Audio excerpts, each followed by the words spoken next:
Daily आप देख रहे हैं और मैं हूं आपके साथ स्वाति आर्य। स्वागत है आप सभी का बुलेटिन में। बुलेटिन की शुरुआत करेंगे। केंद्रीय वित्त मंत्री निर्मला सीतारमण ने शनिवार को जीएसटी परिषद की 53वीं बैठक में वो शामिल हुई, जिसमें कई बड़े फैसले यहां पर लिए गए। बैठक के बाद सीतारमण ने कहा कि परिषद ने सभी प्रकार के सोलर कुकर पर 12% जीएसटी लगाने की सिफारिश की है। इसके साथ ही और क्या कुछ कहा गया, इस रिपोर्ट के जरिए आपको दिखाते हैं और समझाते हैं।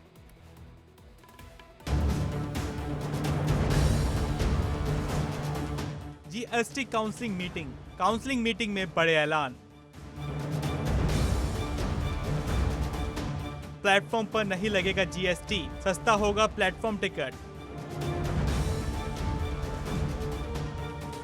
फेक इनवॉइस पर लगाम, वित्त मंत्री का ऐलान।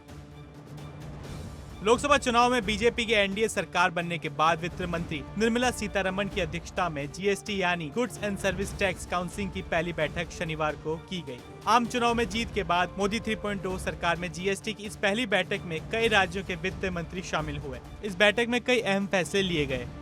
शनिवार को 53वीं जीएसटी काउंसिल की बैठक में टैक्स पेयर्स को राहत देने के लिए कई बड़े फैसले लिए गए। साथ ही वित्त मंत्री सीतारमण ने कहा कि भारतीय रेल द्वारा दी जाने वाली प्लेटफॉर्म टिकट जैसे सेवाओं को जीएसटी से छूट दी गई। जाहिर है कि आने वाले दिनों में रेलवे प्लेटफॉर्म टिकट सस्ता होगा। On services, there are just 2 points which I'll highlight to you. Services provided by Indian Railways to the common man, sale of platform tickets, facility of retiring rooms, waiting rooms, cloakroom services, battery operated car services are being exempted from GST. Further, intra-railway supplies are also being exempted. इसके साथ ही solar cooker, steel और aluminium से बने milk can पर 12% GST लगाने का सुझाव दिया गया है। इसके अलावा पेपर और पेपर बोर्ड से बने कार्टन पर भी 12% जीएसटी लगाने की सिफारिश की गई है। वित्त मंत्री ने कहा है कि हमने कारोबार को बढ़ाने और टैक्स देने वालों को राहत पहुंचाने के लिए कई फैसले लिए हैं। Coming to the next point of solar cookers, Council recommended to prescribe 12% on all solar cookers, whether it has single or dual energy source. वहीं बैठक में केंद्रीय वित्त मंत्री निर्मला सीतारमण ने कहा 43वीं जीएसटी परिषद की बैठक में व्यापार सुविधा करदाताओं को राहत देने के लिए कई निर्णय लिए गए हैं। इससे व्यापारियों, एमएसएमईज और करदाताओं को लाभ होगा।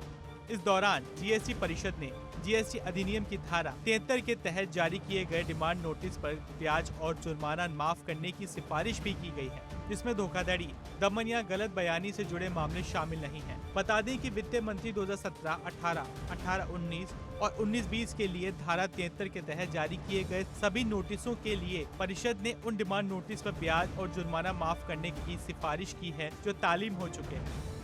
आपको बता दें कि जीएसटी काउंसिल की बैठक में क्या क्या फैसले लिए गए।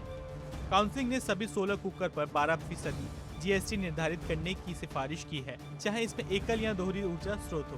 भारतीय रेलवे द्वारा आम आदमी को प्रदान की जाने वाली सेवाएं, प्लेटफॉर्म टिकट की बिक्री, retiring room, waiting room, clock room सेवाओं, शैक्षणिक संस्थाओं के बाहर से छात्रों के लिए छात्रावासों को भी छूट दी जा रही है। प्रति व्यक्ति प्रति माह 20,000 रुपए तक है। ये सेवाएं न्यूनतम 90 दिनों की निरंतर अवधि के लिए आपूर्ति की जाती है। काउंसिल ने मिल्क कैन पर एक समान 12% की दर निर्धारित करने की सिफारिश की है। काउंसिल ने सभी कर्टन बॉक्स पर 12% की दर निर्धारित की है। फायर स्प्रिंकलर सहित सभी प्रकार के स्प्रिंकलर पर 12% की दर लागू होगी। सभी सोलर कुकर पर 12% जीएसटी दर लागू होगी। जीएसटी दरों को बनाने के लिए गठित जीओएम की अगली बैठक में स्टेट रिपोर्ट प्रस्तुत होगी, जिसमें दर को बनाने के लिए गठित ग्रुप ऑफ मिनिस्टर की अध्यक्षता बिहार के उप मुख्यमंत्री करेंगे। वहीं छोटे टैक्स पेयर को फायदा देने के लिए जीएसटी 4 फाइल करने की समय सीमा को जून 30 किया गया है। जीएसटीआर 1 में बदलाव करने की सुविधा दी गई है। जीएसटीआर 1A के नाम से नया फॉर्म लाया जाएगा। जीएसटी काउंसिल की बैठक में वित्त मंत्री ने बड़ी तादाद में जीएसटी नोटिस भेजने पर भी सफाई दी है। वित्त मंत्री ने कहा है कि सेंट्रल जीएसटी विभाग ने सिर्फ 1.96% टैक्स पेयर को ही नोटिस भेजा, जो सिर्फ 1,14,000 के करीब है, जबकि राज्य सरकारों की जीएसटी विभाग ने 14 लाख से ज्यादा जीएसटी नोटिस भेजे हैं। इसलिए केंद्र सरकार पर जीएसटी नोटिस भेजने का आरोप सरासर गलत है। ये 2% से भी कम है। देश में कुल 50.80 लाख जीएसटी पेयर्स हैं। फिलहाल इस बार की बैठक में व्यापार सुविधा, करदाताओं को राहत से संबंधित निर्णय लिए गए। वहीं जीएसटी अपील न्यायाधिकरण के लिए 20 लाख रुपए की मौद्रिका सीमा की सिफारिश की गई है। छोटे करदाताओं के लिए GSTR 4 वित्तीय वर्ष 24-25 के लिए समय सीमा 30 जून तक बढ़ा दी गई है। बता दें कि बैठक 8 महीने के अंतराल के बाद हुई है। जीएसटी काउंसिल की पिछली बैठक 7 अक्टूबर 2023 को हुई थी। Bureau report, India daily.